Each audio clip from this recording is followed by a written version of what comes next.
Kazan से आया है। जैसा हम आपको दिखा रहे हैं, बच्चों को अंडरग्राउंड शेल्टर में भेज दिया गया है। बच्चे, बुजुर्ग, ये सब अंडरग्राउंड शेल्टर में भेज दिए गए हैं। यानी रूसी डिफेंस मिनिस्ट्री एक्सपेक्ट कर रही है और हमले हो सकते हैं, और हमले हो सकते हैं, कजान में हो सकते हैं, लेकिन कजान के अलावा भी आसपास के इलाकों को इस आदेश के तहत लाया गया है। रूसी एजेंसीज और रूसी डिफेंस मिनिस्ट्री अब कोई रिस्क लेने के मूड में नहीं है। जो हमला हुआ है वो ये बात को साबित करता है। एक और बड़ी खबर इस वक्त आपके टीवी स्क्रीन पर मैं दिखा देता हूं। इस वक्त कजान में सभी सामूहिक कार्यक्रम रद्द कर दिए गए जितने हो रहे थे। रविवार तक के सारे कार्यक्रमों पर रोक, यानी कल तक कोई कार्यक्रम नहीं होगा।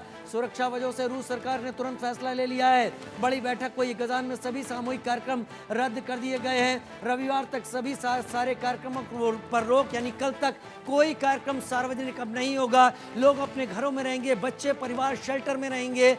ये हमले और संगीन हो सकते हैं। शायद रूस को यह भी समझ में आ रहा है कि अगर ये हमला रूस के अंदर पेनिट्रेट करने के बाद किया गया है तो दो खतरे हैं। एक तो यूक्रेन पेनिट्रेट कर चुका है, उसके कई लोग, उसके कई लड़ाके रूस के अंदर हैं, और दूसरा केवल इतने ही ड्रोन के साथ हैं या और भी ड्रोन उनके पास मौजूद हैं जिन्हें वो फ्लाई करवा कर और कहीं अटैक करवा सकते हैं। और क्या ये लोग केवल कजान के ही आसपास हैं? शायद यही पैनिक यूक्रेन क्रिएट करना चाहता था, इसीलिए मैसेजेस गिराए गए, जगह जगह संदेश गिराए गए, रूस के हमलों का मजाक उड़ाया गया। मेजर जनरल अनुज माथुर, क्या आप भी बार्गेनिंग पावर को एक वजह मानते हैं? आपको भी ऐसा लगता है इस एक महीने में दोनों ही अपनी मसल और अपनी ताकत दिखा लेना चाहते हैं, जिससे अगर बार्गेनिंग जगह टेबल पर आए तो वसूल सके कीमत? बिल्कुल बिल्कुल, ये मैंने कुछ देर पहले भी कहा था। लेकिन राजीव, एक बात मैं आपको बता दूं कि ये यूक्रेन चाहे जो भी करता रहे, आज देखिए रूस का पलड़ा। रूस ने जब हमला किया, राजीव मैं कुछ देर पहले ले जाना चाहता हूं आपको, उसके 2-3 उद्देश्य थे, और उन उद्देश्यों में से एक ग्राउंड उसका जो एम था वो ये था कि डॉनबास के रीजन पे कब्जा कर ले, जो उसने कर लिया। उसका उद्देश्य था कि ये नाटो में नहीं जाए, वो नहीं जा रहा है। तो रशिया जो है आज की तारीख में पूरी तरह से एक विजेता की परिस्थिति में है, और नेगोशिएटिंग टेबल पे एक बहुत जबरदस्त बार्गेनिंग पावर है। ओनली थिंग जो उनको परेशान करेगी वो कुर्स्क में आर्मी जो यूक्रेनियन आर्मी का घुसना है। लेकिन ये मैं बता चुका हूं कि कुर्स्क में से यूक्रेनियन आर्मी को अगले 20-25 दिन में निकालने का काम रशियन आर्मी पूरा करके दिखाएगी, चाहे वो नॉर्थ कोरिया की मदद से हो, चाहे कैसे भी हो। नॉर्थ कोरिया की आर्टिलरी वहां पर आ चुकी है, उनके ग्राउंड ट्रूप्स वहां पर आ चुके हैं, और मेरा ये मानना है कि इवेंचुअली इस प्रकार की जो हरकत है वो कहीं ना कहीं रशिया के फेवर में जाती मुझे नजर आ रही है। लेकिन यूक्रेन ने ये बता दिया है कि रोस्तोव से लेकर के कजान तक कोई भी रूसी शहर जो है वो सेफ नहीं है। सर, कोई भी रूसी आदमी सेफ नहीं है। जब आपके सीबीआरएन के चीफ को, लेफ्टिनेंट जनरल को उन्होंने असैसिनेट कर दिया, साइंटिफिक एडवाइजर को किसी को असैसिनेट कर दिया, तो ये बात उन्होंने साफ कर दी है कि हम न केवल बॉर्डर पर लड़ रहे हैं, बल्कि हम इतनी ताकत रखते हैं कि हम आपके देश के किसी भी कोने में, किसी भी शहर में जाके कोई भी मेजर एक्टिविटी कर सकते हैं। मेजर तो शाह, ये मुझे लगता है जी।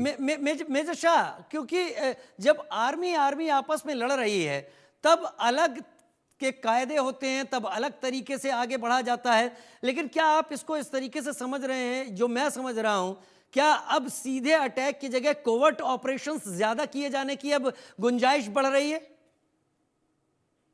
बिल्कुल राजू भाई, अभी देखिए अर्बन वॉरफेयर में अभी ज्यादा डिपेंड होंगे दोनों तरफ से। और कोई भी आर्मी कभी भी सिविलियंस को नुकसान नहीं पहुंचाना चाहती कहीं। यहाँ पर तो रेजिडेंशियल सिविल इलाके में, बिजनेस सेंटर में, वहां पर पहले एयरपोर्ट पे भी वहां पे, और अभी फिलहाल तो ब्लॉक कर दिया गया है। जैसे कि वहां का जो रशियन वॉचडॉग है, उनका जो एविएशन एजेंसी है रोसाविस्टाला, उन्होंने भी बताया है कि कजान एयरपोर्ट पे टेम्पररी सस्पेंड कर दिया गया है, और इस वजह से एयरपोर्ट को भी सस्पेंड कर दिया गया है। अब आप देखिए, कजान से अब तकरीबन 800 किलोमीटर के ईस्ट मॉस्को में पड़ता है कजान, और 800 मीटर यानी कि, और रूस और यूक्रेन का जो ड्रोन, जहां तक मेरे को जानकारी थी, वो 700 मीटर सबसे लंबा ड्रोन होगा, तो यहां तक भी नहीं पहुंच पाएगा। लेकिन रूस, जैसे कि रूस का कहना है कि यूक्रेन नहीं किया ये हमला, तो यानी कि यूक्रेन तकरीबन 1300 किलोमीटर या उससे और आगे पेनिट्रेट कर चुका होगा, क्योंकि 2000 किलोमीटर की दूरी है। अब यूक्रेन अगर कर गया है तो जाहिर से एक तो ड्रोन इंटरसेप्ट हो गया था, बाकी पेनिट्रेट कर गए थे, बाकी आए थे, और भी ड्रोन होंगे फिर। आपको मैं एक एग्जांपल बताऊंगा भाई, ताकि हमारे हर कोई दर्शक इस बात को समझ लें। कई बार ऐसा होता है ना कि हम बचपन में कभी भी छत पे चढ़ जाए, अरे छत पे चढ़ गए हम, अब भाई चढ़ तो गए, उतरे कैसे अब फंस गए। तो ऊपर सोचते हैं अरे भैया जो पे चढ़ तो गए, अब गलती करी। तो वैसे ही यूक्रेन ने ये गलती करी है, क्योंकि जो पलटवार जिस तरीके से अभी रूस करने वाली है यूक्रेन के ऊपर, अब ये क्योंकि ये कहीं ना कहीं ये नेगोशिएशन आप टेबल बात पे आ एकदम जाते हैं। सही कह रहे हैं, आप बात एकदम सही कह रहे हैं मेजर शाह कि यूक्रेन ने कदम तो उठा लिया है, वो पीछे जाने का क्या रास्ता उसने अपने लिए रखा है। मेजर जनरल शशि अस्थाना मेरे साथ इस वक्त हैं। मेजर जनरल शशि अस्थाना, अब यूक्रेन के पास पीछे जाने का रास्ता हो या ना हो, लेकिन क्या रूस का ये डर इस वक्त वाजिब होगा? क्या रूस के दिमाग में ये डर होगा कि अगर कजान को हिट किया जा सकता है तो मॉस्को को भी हिट किया जा सकता है, और अगर मॉस्को को हिट किया जा सकता है तो हिट करने वाले ड्रोन्स कहां कहां पहुंच चुके होंगे जिसके बारे में रूस को अभी नहीं पता? क्या इस डर में रूस होगा? देखिए, मैं आपको इसीलिए बता रहा था कि अभी पिछले काफी समय तक मैं कुछ समय से मॉस्को में था, और मैं आपको ये बता दूं कि ऐसा नहीं है। रूस जो है प्रोफेशनल फौज है, उनको ये अंदाजा है कि काफी सारे यूक्रेन ने जो अपने क्लैंडरस्टाइन मिशन के लिए काफी सारे लोगों को हायर किया हुआ है, और हायर भी जो उन लोगों को किया है उन्होंने, जो किराए पे लिए हैं वो हैं उज़्बेक हैं या सेंट्रल ये एशियन ठीक वैगनर आर्मी की तरह। हाँ, तो कुछ लोग हैं ऐसे, और ये पहला और आखिरी नहीं है। छोटे छोटे उन्होंने कोशिशें की हैं जो रूस ने नकारा किया है बीच में, तो ये चल रहा है वहां पे, ऐसी बात नहीं है। उनको अंदाजा है, उनको ये भी अंदाजा है, जब ये ATACM का परमिशन दिया था अमेरिका ने कि लॉन्ग रेंज के ऊपर भी मार हो सकती है, लेकिन ये मार ऑन ग्राउंड पर सिचुएशन बदल नहीं सकती, इसमें कोई शक नहीं है। क्योंकि मैक्सिमम क्या होगा कि रूस को कहीं ना कहीं नुकसान हो जाएगा, कुछ लोग शायद रूस के मर जाएं, कुछ कहीं जहाँ पे कुछ इमारतें ध्वस्त हो जाएं, यही होगा, लेकिन ऑन ग्राउंड सिचुएशन बदली नहीं होगी। दूसरी चीज, जैसे कि अभी बार्गेनिंग चिप्स की बात करी जा रही थी, रूस अपने इरादे पूरे करेगा। मेरा अपना मानना है कि ये जरूरी नहीं है, ट्रंप को भी हम लोग बहुत ज्यादा एक बहुत ज्यादा तवज्जो दे रहे हैं कि जी वो 1 तारीख को जिस दिन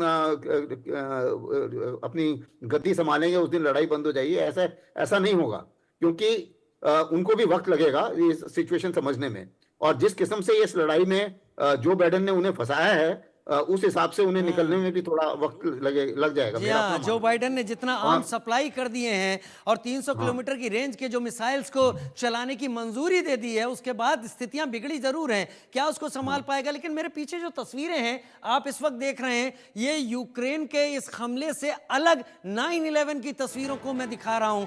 अगर यहां पर कोई बड़ा ड्रोन होता, जिस तरीके के 9/11 में हुआ था, एक साथ 4 प्लेन के जरिए ट्विन टावर पर अटैक किया गया था, 3 प्लेन ने ट्विन टावर को धराशायी किया था और एक पेंटागन के पास जाकर गिरा था, और इसमें करीब 3000 लोगों की मौत की बात सामने आई थी। जो तस्वीरें थी वो बहुत डरावनी तस्वीरें थी। हम आपको लगातार ये तस्वीरें दिखा रहे हैं। ये 9/11 का वो इतिहास है जिसके बाद अमेरिका जो उसूलों की बात करता था, उसने अपने उसूलों को किनारे रखा और उसने सिर्फ सीधे इस बात को कहा कि हम हमला करेंगे और इसके परपेट्रेटर को खत्म करके रहेंगे। क्या रूस भी ऐसा ही करेगा? देखना होगा, लेकिन आप सभी बने रहिए इंडिया न्यूज